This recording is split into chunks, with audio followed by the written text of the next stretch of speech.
भौतिक विज्ञान के वन लाइन क्वेश्चन को देखा जाएगा। पहला प्रश्न है, ब्रह्मांड के अध्ययन को क्या कहते हैं? ब्रह्मांड के अध्ययन को कॉस्मोलॉजी कहा जाता है। क्या कहा जाता है? कॉस्मोलॉजी कहा जाता है। इसी प्रकार से है, ब्रह्मांड में समय, स्थान, द्रव्य की उत्पत्ति कैसे हुई थी? ऐसे कह सकते हैं। तो ये जो उत्पत्ति हुई थी वो बिग बैंग थ्योरी के अनुसार, अर्थात महाविस्फोट सिद्धांत के अनुसार। ये जो महाविस्फोट सिद्धांत था उसके अनुसार ब्रह्मांड में समय, स्थान और द्रव्य की उत्पत्ति मानी जाती है।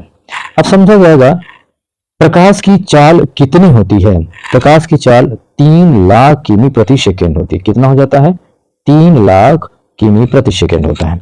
अगला प्रश्न है, प्रकाश क्या है? प्रकाश वास्तव में एक प्रकार की ऊर्जा है। प्रकाश एक प्रकार की क्या है? ऊर्जा है, जो हमारे और आपके संसार के सभी जीवों के दृष्टि ज्ञान को जागृत करती है। सूर्य की ऊर्जा व प्रकाश का स्रोत क्या है? सूर्य की ऊर्जा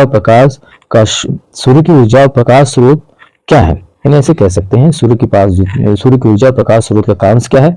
तो उसको आप इस तरह समझ सकते हैं कि हाइड्रोजन परमाणुओं का जो नाभिकीय संलयन है वही, अर्थात नाभिकीय संलयन सूर्य की ऊर्जा का मुख्य कारण क्या है? सूर्य की ऊर्जा का मुख्य जो कारण है वो हाइड्रोजन परमाणुओं का नाभिकीय संलयन पर आधारित, अर्थात चार हाइड्रोजन के परमाणु मिलकर के संलयित होते हैं, अर्थात आपस में जुड़ जाते हैं हल्के नाभिक के और भारी नाभिक बनाते हैं। ऐसी प्रक्रिया को नाभिकीय संलयन की प्रक्रिया कहते हैं। इसीलिए इस दौरान अपार ऊर्जा उत्पन्न होती है। इसी अपार ऊर्जा का उपयोग जो है संसार के में सभी ग्रहों पर होता है। अब आगे के प्रश्न को देखा जाएगा। अब अगले प्रश्न किस प्रकार हैं उसको देखते हैं हम लोग। अगला है, सूर्य की ऊर्जा पृथ्वी तक किस रूप में पहुंचती है?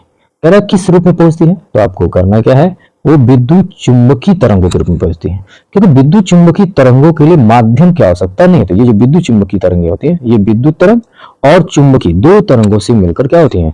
बनी होती है। विद्युत चुंबकीय जो तरंगें होती हैं वो ये जो आप देख रहे हैं विद्युत चुंबकीय जो तरंगें, विकिरण जो होता है जिसके माध्यम से सूर्य की ऊर्जा पृथ्वी तक पहुंच रही है, जिसके लिए निर्वात में आप चलती है, अर्थात विद्युत तथा चुंबकीय दो तरंगों से मिलकर क्या होती है बंधे? ये जो है विद्युत तरंगे हैं, दूसरा क्या है? चुंबकीय तरंगे। इन दो तरंगों से मिलकर बनी होती है, जिससे केवल आंखें केवल विद्युत तरंगों को ही पढ़ पाती हैं। और ये भी खास बात है कि ये तरंगे क्या होती हैं? अनुप्रस्थ तरंगे कहलाती हैं, अर्थात श्रृंग और गर्त बनाते हुए चलती। कैसे चलती हैं? श्रृंग ऐसे समझें, ये आपका श्रृंग और गर्त बनाते हुए चलते। ये भाग श्रृंग होगा और ये भाग क्या होगा? गर्त होगा। इस रूप में ये चलती हैं और एक दूसरे क्या होती है? लंबवत। अगला प्रश्न देखते हैं, विज्ञान की प्रथम क्रांतिकारी खोज क्या है? विज्ञान की जो प्रथम क्रांतिकारी खोज थी वो थी आग की खोज, अर्थात आग का आविष्कार। दूसरा अगला प्रश्न है, पूरा मानव के विकास को किस आविष्कारक ने गति दी? वो था पहिए का आविष्कार। जो पहिए का आविष्कार था वो मानव विकास के लिए सबसे उपयोगी सिद्ध हुआ।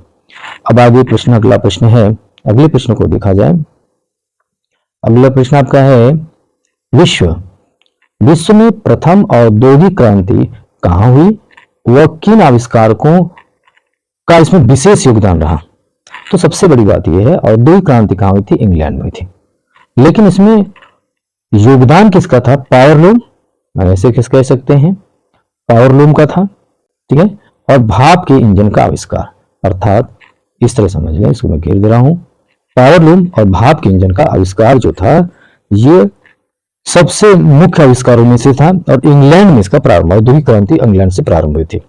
अब अगले प्रश्न को देखते हैं, आधुनिक आइंस्टीन के नाम से किसे जाना जाता है?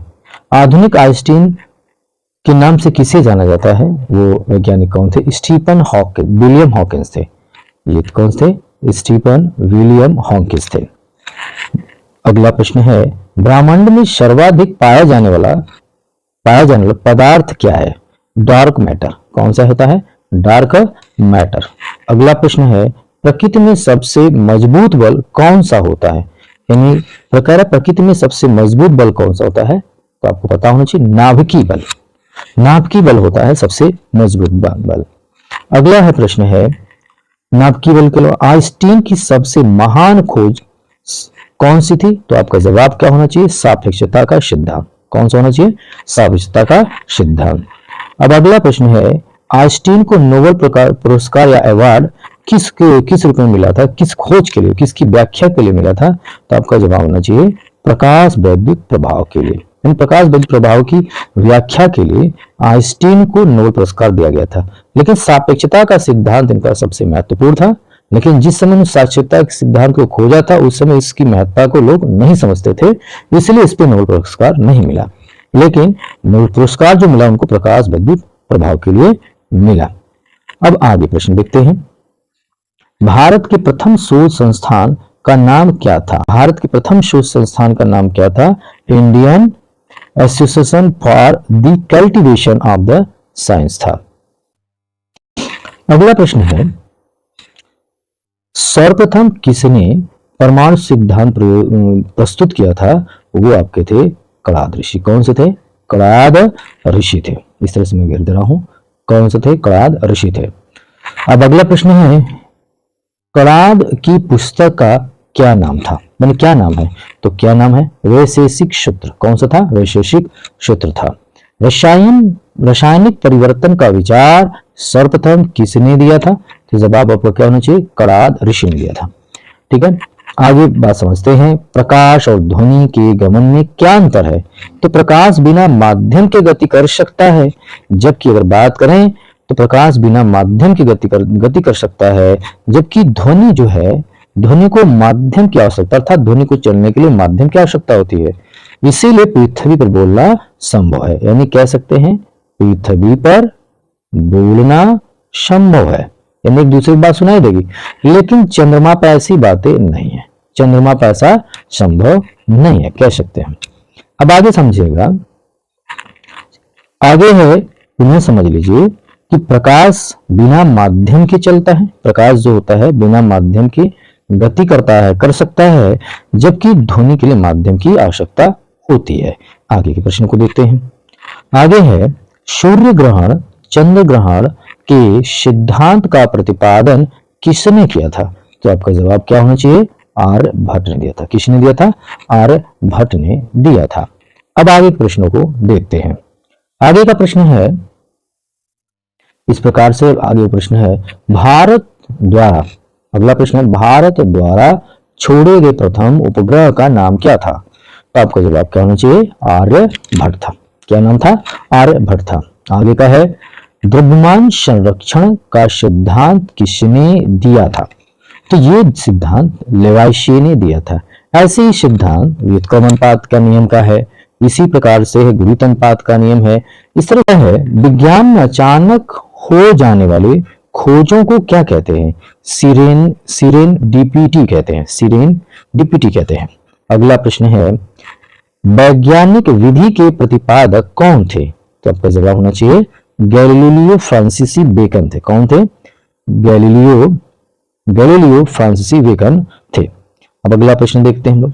अगला प्रश्न क्या है, प्रकाश का वेग सर्वप्रथम किसने मापा था? बड़ा अच्छा ये प्रश्न है। रोमर ने नापा था। किसने नापा था? रोमर ने नापा था। इसको इस तरह से आप समझ सकते हैं। किसने नापा था? रोमर ने नापा था। इसी प्रकार के और भी प्रश्नों को हम लोग देखते हैं।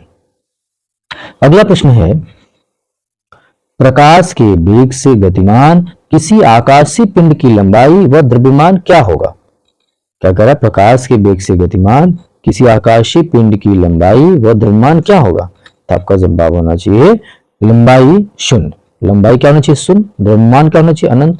अर्थात इस बात का स्पष्टीकरण किससे दिया गया था? सापेक्षता सिद्धांत के अनुसार दिया गया था। किसके अनुसार दिया गया था? सापेक्षता सिद्धांत के अनुसार दिया गया। अगले प्रश्न को देखते हैं।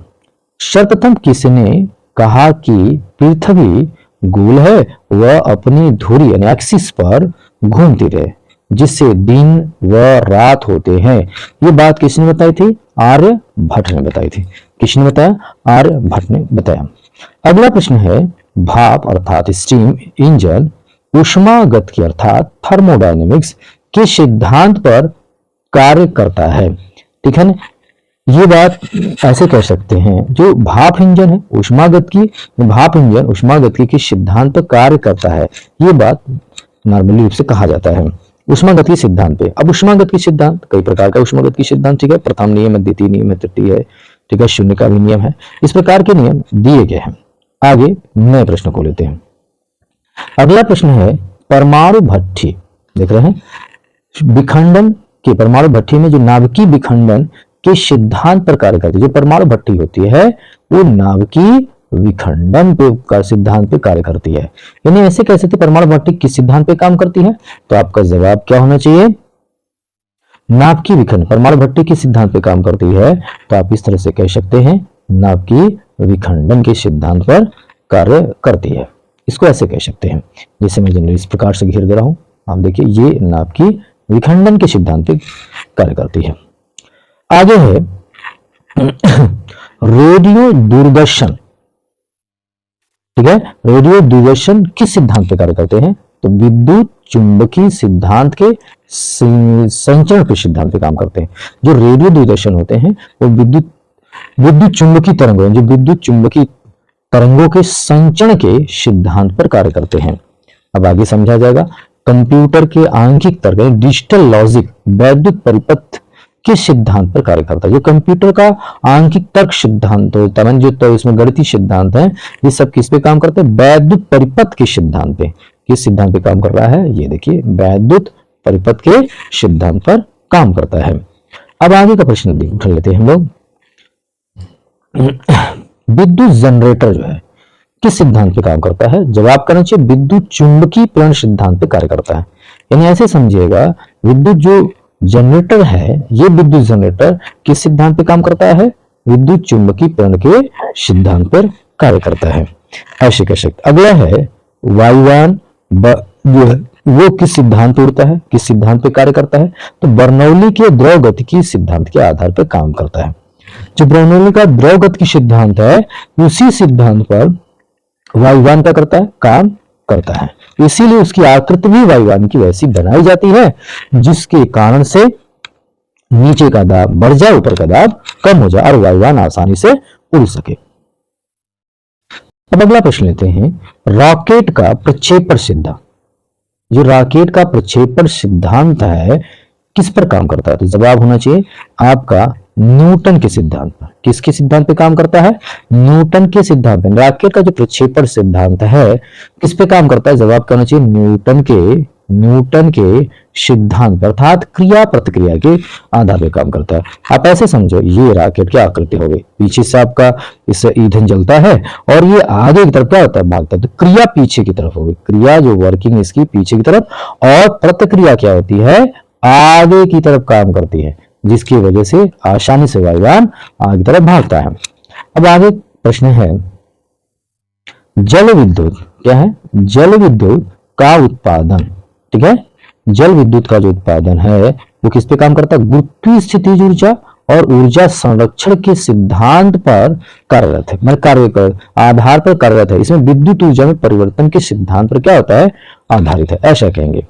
अगला प्रश्न है आइंस्टीन, अल्बर्ट आइंस्टीन ने क्वांटम सिद्धांत के आधार पर प्रकाश वैद्युत प्रभाव की व्याख्या की। यानी इस प्रकार का इसमें प्रश्न बनेगा कि अल्बर्ट आइंस्टीन, हम ऐसे कह सकते हैं अल्बर्ट आइंस्टीन का जो क्वांटम सिद्धांत है किस पर आधारित है, तो आपका जवाब क्या होना चाहिए, प्रकाश वैद्युत प्रभाव के सिद्धांत पर आधारित है। अल्बर्ट आइंस्टीन का जो क्वांटम सिद्धांत है वो, अल्बर्ट आइंस्टीन का जो प्रकाश वैद्युत प्रभाव सिद्धांत है वो क्वांटम सिद्धांत पर आधारित है। वीडियो देखने के लिए धन्यवाद। शेयर और सब्सक्राइब जरूर करें। ये भौतिक विज्ञान के छोटे वन लाइनर क्वेश्चन हैं जो विभिन्न परीक्षाओं के लिए बहुत ही उपयोगी हैं।